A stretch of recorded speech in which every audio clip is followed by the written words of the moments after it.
മനസ്സിനേറെ വിഷമമുണ്ടാക്കുന്ന, പ്രയാസമുണ്ടാക്കുന്ന രണ്ട് കാര്യങ്ങളെക്കുറിച്ചാണ് ഇന്ന് പറയാനുള്ളത്.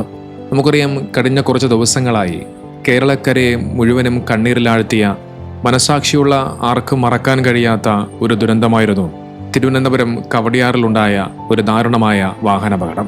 കുറച്ച് ദിവസങ്ങൾക്ക് മുമ്പ് കവടിയാർ റോഡിൽ വെച്ചാണ് ഈ ദാരുണമായ അപകടം നടക്കുന്നത്. അമിത വേഗതയിൽ നിയന്ത്രണം വിട്ടുവന്ന ഒരു കാർ ഫുട്പാത്തിലൂടെ നടന്നു പോവുകയായിരുന്ന ഒരു ദമ്പതികൾക്ക് നേരെ പാഞ്ഞു കയറുകയായിരുന്നു. ആ അപകട സ്ഥലത്ത് വെച്ചുകൊണ്ട് തന്നെ പാലക്കാട് സ്വദേശിനിയായ നൗഷിജ എന്ന് പറയുന്ന വെറും 24 വയസ്സ് മാത്രം പ്രായമുള്ള ഒരു പെൺകുട്ടി മരണപ്പെട്ടു പോയി. അതിനെക്കുറിച്ച് ഞാനും ഒരു വീഡിയോ ചെയ്തിരുന്നു. വളരെയധികം സങ്കടമുണ്ടാക്കിയ ഒരു വാർത്തയായിരുന്നു അത്. നൗഷിജയ്ക്ക് കല്യാണം കഴിഞ്ഞ് ഏതാനും കുറച്ച് ദിവസങ്ങൾ മാത്രമേ ആകുന്നുള്ളൂ. ആ ദാമ്പത്യ ജീവിതത്തിൻ്റെ ആ സുന്ദരമായ നിമിഷങ്ങൾ അത് ആസ്വദിക്കുന്നതിന് മുമ്പേ ആ സഹോദരി മരണം പിടികൂടുകയായിരുന്നു. മാത്രമല്ല, ഒരുപാട് സ്വപ്നങ്ങളുമായി, ഒരുപാട് പ്രതീക്ഷകളുമായി ജീവിച്ച ഒരു പെൺകുട്ടിയായിരുന്നു നൗഷിജ. ഒരു അധ്യാപികയാകണമെന്നുള്ളതായിരുന്നു നൗഷിജയുടെ ഏറ്റവും വലിയ ആഗ്രഹം.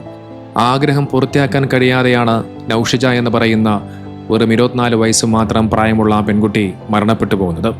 പക്ഷെ അപകടത്തിൽ നൗഷിജയുടെ ഭർത്താവായ ആഷിഖിനും ഗുരുതരമായി പരിക്കേറ്റിരുന്നു. തിരുവനന്തപുരത്തെ മെഡിക്കൽ കോളേജ് ആശുപത്രിയിൽ അതീവ ഗുരുതരാവസ്ഥയിൽ മരണത്തോട് പോരാടിക്കൊണ്ടിരുന്നു ആഷിഖ്. 29 വയസ്സ് മാത്രം പ്രായമുള്ള ആഷിഖ് സാനു എന്ന് പറയുന്ന ചെറുപ്പക്കാരൻ എങ്ങനെയെങ്കിലും ജീവിതത്തിലേക്ക് തിരിച്ചു വരുമെന്ന് എല്ലാവരും പ്രതീക്ഷയോടെയിരുന്നു. അതിനുവേണ്ടി എല്ലാവരും പ്രാർത്ഥിച്ചിരുന്നു. കൈകാലുകൾക്ക് ഗുരുതരമായി പരിക്കേറ്റ ആഷിഖിനെ അടിയന്തര ശസ്ത്രക്രിയയ്ക്ക് വിധേയനാക്കിയിരുന്നു. ഡോക്ടർമാരൊക്കെ പരമാവധി ശ്രമിച്ചു. ഒരുപാട് ആളുകൾ ആ ചെറുപ്പക്കാരന് വേണ്ടി പ്രാർത്ഥിച്ചു. പക്ഷെ വിധി മറ്റൊന്നായിരുന്നു. ഇന്ന് രാവിലെ 6:30 കേൾക്കാൻ സാധിച്ചത് ആഷിഖ് എന്ന് പറയുന്ന ചെറുപ്പക്കാരൻ ഈ ലോകത്തോട് വിട പറഞ്ഞിരിക്കുന്നുവെന്നുള്ള സങ്കടകരമായ ഒരു വാർത്തയായിരുന്നു. ഇതോടുകൂടി ആ ദാരുണമായ അപകടത്തിൽ പൊലിഞ്ഞവരുടെ എണ്ണം 2ആയി മാറി. വിവാഹം കഴിഞ്ഞ് അധിക നാളാകാത്ത, ഒരുപാട് സ്വപ്നങ്ങളുമായി ജീവിച്ച ഒരു ദമ്പതികൾ ഒരു നിമിഷം കൊണ്ട് ഈ ഭൂമിയിൽ നിന്നും അവർ പൂർണ്ണമായി ഇല്ലാതാവുകയാണ്. നോക്കിത് കേൾക്കുമ്പോൾ ഒരു അപകടം.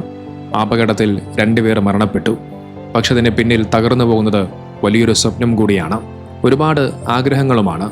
നൗഷിജയ്ക്ക് തിരുവനന്തപുരത്ത് വെച്ച് ഒരു ജോലി സംബന്ധമായ ഇൻ്റർവ്യൂ ഉണ്ടായിരുന്നു. ആ ഇൻ്റർവ്യൂവിൽ പങ്കെടുക്കാൻ വേണ്ടിയാണ് ഈ ദമ്പതികൾ ഒരുമിച്ച് പാലക്കാട്ട് നിന്നും തിരുവനന്തപുരത്തേക്ക് എത്തിയത്. പുതിയൊരു ജോലി, അതിലൂടെ കെട്ടിപ്പടുക്കേണ്ട മനോഹരമായ ഒരു ഭാവി, ഒരുമിച്ച് ജീവിച്ചു തീർക്കേണ്ട ഒരുപാട് നല്ല നിമിഷങ്ങൾ, ഇതൊക്കെ മാത്രമായിരുന്നു ആ ദമ്പതികളുടെ മനസ്സിൽ.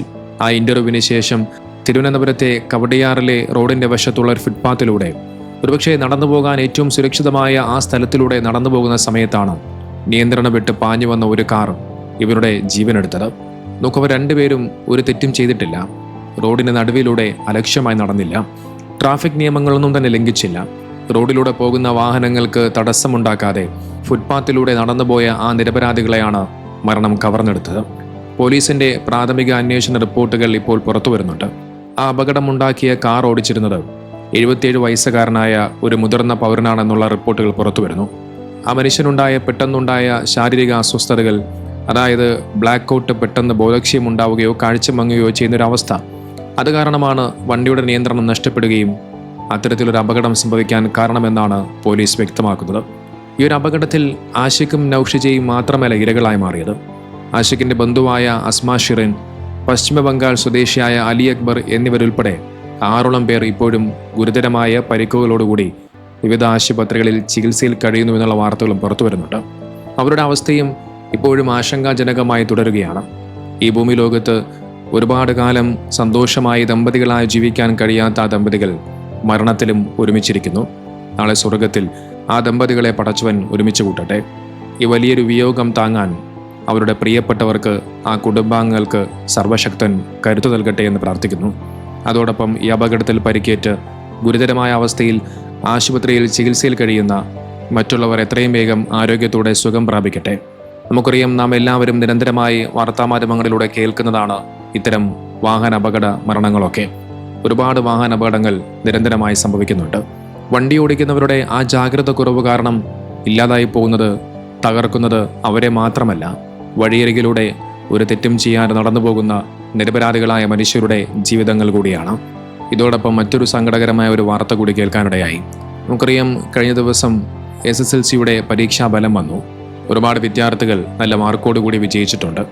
അത്തരത്തിൽ ആ പരീക്ഷാഫലം വരുന്ന സമയത്ത് എന്നെ ഏറെ വേദനിപ്പിച്ച ഒരു കുറിപ്പ് ഞാൻ കണ്ടു.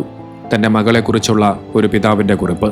സൽമാൻ സിദ്ദീഖ് എന്ന് പറയുന്ന പിതാവ് അദ്ദേഹം സമൂഹ മാധ്യമങ്ങളിലൂടെ ആ മകളുടെ പരീക്ഷാഫലവും അതോടൊപ്പം തൊട്ടടുത്തായി ആ പരീക്ഷയിൽ ഉന്നത വിജയം കൈവരിച്ച ആ മകൾ അന്ത്യുറങ്ങുന്ന ആ ഖബറിൻ്റെ ചിത്രവും സമൂഹ മാധ്യമങ്ങളിൽ പങ്കുവെച്ചുകൊണ്ട് ആരെയും കണ്ണീരണിയിപ്പിക്കുന്ന ചില കുറിപ്പുകൾ പങ്കുവച്ചു. ആ കുറിപ്പുകൾ എങ്ങനെയായിരുന്നു? നേരം വെളുക്കുവോളം വേദന കൊണ്ട് പൊളഞ്ഞ് ഒരിറക്ക് വെള്ളം പോലും ഇറക്കാനാവാതെ ഞങ്ങളുടെ പൊന്നു ഒറ്റയ്ക്ക് എഴുതി തീർത്ത പരീക്ഷകളാണിത്. റിസൾട്ട് കാണുമ്പോൾ ഞങ്ങൾക്ക് കണ്ണുനീറും. അവൾക്ക് സ്വർഗം കൊടുക്കണേയല്ല. നോക്കിയ വരികൾ കണ്ണു നിറയാതെ നമുക്കാർക്കും വായിച്ചു തീർക്കാനാകില്ല. ഓരോ അക്ഷരത്തിലും ആ പിതാവിൻ്റെ ചങ്ക് തകർന്നുള്ള കരച്ചിൽ നമുക്ക് അനുഭവപ്പെടുന്നുണ്ട്. നേരം വെളുക്കുവോളം വേദന കൊണ്ട് പൊളഞ്ഞും ഒരിറക്ക് വെള്ളം പോലും ഇറക്കാൻ കഴിയാതെയും എൻ്റെ മോൾ എഴുതി തീർത്ത പരീക്ഷകളായിരുന്നു ഇത് എന്ന അദ്ദേഹത്തിൻ്റെ ആ വാക്കുകൾ കേൾക്കുമ്പോൾ ഏതു കഠിന ഹൃദയവും അലിഞ്ഞുപോകും. പരീക്ഷാഫലം വന്നപ്പോൾ ബാജില നേടിയത് ഉന്നത വിജയമാണ്. പക്ഷെ ആ വിജയവാർത്ത കാണാൻ ആ പെൺകുട്ടി ഇപ്പോൾ ഈ ഭൂമി ലോകത്തില്ല. നിങ്ങളൊന്ന് ആലോചിച്ച് നോക്കൂ. നമുക്കൊക്കെ ചെറിയൊരു പനിയോ തലവേദനയോ വന്നാൽ പരീക്ഷ എഴുതാൻ നമുക്ക് വല്ലാതെ ബുദ്ധിമുട്ടുണ്ടാകാറുണ്ട്, മടിയുണ്ടാകാറുണ്ട്. എന്നാൽ ബാജില അങ്ങനെ ആയിരുന്നില്ല. തൻ്റെ ശരീരം മുഴുവൻ വേദന കൊണ്ട് എരിയുമ്പോഴും വെള്ളം പോലും കുടിക്കാൻ പറ്റാത്ത അവസ്ഥയിലും ആ പൊന്നുമോൾ പരീക്ഷാ ഹാളിലേക്ക് പോയി എന്നുള്ളതാണ്. അവളുടെ ഉള്ളിൽ ഒരു നിശ്ചയദാർഢ്യമുണ്ടായിരുന്നു. രോഗത്തോട് പൊരുതി ജയിക്കണമെന്നുള്ള ഒരു വാശിയുണ്ടായിരുന്നു. ആ വേദനകൾക്കിടയിലും അവൾ പരീക്ഷ എഴുതി. ഓരോ ഉത്തരവും എഴുതുമ്പോൾ അവൾ അനുഭവിച്ച ശാരീരിക ബുദ്ധിമുട്ടുകൾക്ക് നമ്മൾ ഊഹിക്കുന്നതിലും അപ്പുറമാണ്. പക്ഷെ റിസൾട്ട് വന്നപ്പോൾ ബാജില ഉന്നത വിജയം നേടി. മിക്ക വിഷയങ്ങളിലും A+ ഗ്രേഡുകൾ വാരിക്കൂട്ടി അവൾ വലിയൊരു വിജയം തന്നെ കരസ്ഥമാക്കി. പരീക്ഷാഫലം വരുന്ന സമയത്ത് ആ വീട്ടിൽ സന്തോഷത്തിൻ്റെ അലയൊലികൾ ഉണ്ടാവേണ്ടതായിരുന്നു. പക്ഷെ ആ വിജയം കാണാൻ ബാജില ഇന്ന് നമ്മളോടൊപ്പമില്ല. ഫലം വരുന്നതിന് മുമ്പേ അവൾ ഈ ലോകത്തോട് നിന്നും വിട പറഞ്ഞു. തൻ്റെ മകളുടെ വലിയ വിജയം കാണുമ്പോൾ ആ ഉപ്പയുടെയും ഉമ്മയുടെയും ആ ഒരു പ്രയാസം നിങ്ങളൊന്ന് ആലോചിച്ച് നോക്കൂ. തൻ്റെ മകളുടെ കഠിനാധ്വാനത്തിൻ്റെ ഫലം ഇന്ന് ആ മാതാപിതാക്കളുടെ കയ്യിലുണ്ട്. പക്ഷെ അത് കാണാൻ ബാജിലയില്ല എന്നത് ചിന്തിക്കാൻ പോലും കഴിയാത്ത നൊമ്പരമാണ്. നമ്മുടെ ജീവിതത്തിൽ ചെറിയ പ്രതിസന്ധികൾ വരുമ്പോൾ തളർന്നു പോകുന്ന പലർക്കും ബാജില മോളുടെ ജീവിതം ഒരു വലിയൊരു പാഠമാണ്. പരിമിതികളോടും വേദനകളോടും പോരാടി എങ്ങനെ മുന്നേറാമെന്ന് അവൾ നമുക്ക് കാണിച്ചു തന്നു. മരണം ഒരുപക്ഷെ അവളെ കൊണ്ടുപോയിട്ടുണ്ടാകാം. പക്ഷെ അവൾ നേടിയ ഈ വിജയം എന്നും ഇവിടെയുണ്ടാകും. തോൽക്കാൻ മനസ്സില്ലാത്ത ഒരു പോരാളിയുടെ ഓർമ്മയായി. ആ മകളുടെ വിയോഗത്തിൽ നീറുന്ന സൽമാൻ സിദ്ദീഖ് എന്ന പിതാവിനും കുടുംബത്തിനും ഈ വലിയൊരു തീരാനഷ്ടം താങ്ങാനുള്ള കരുത്ത് സർവശക്തൻ നൽകട്ടെ.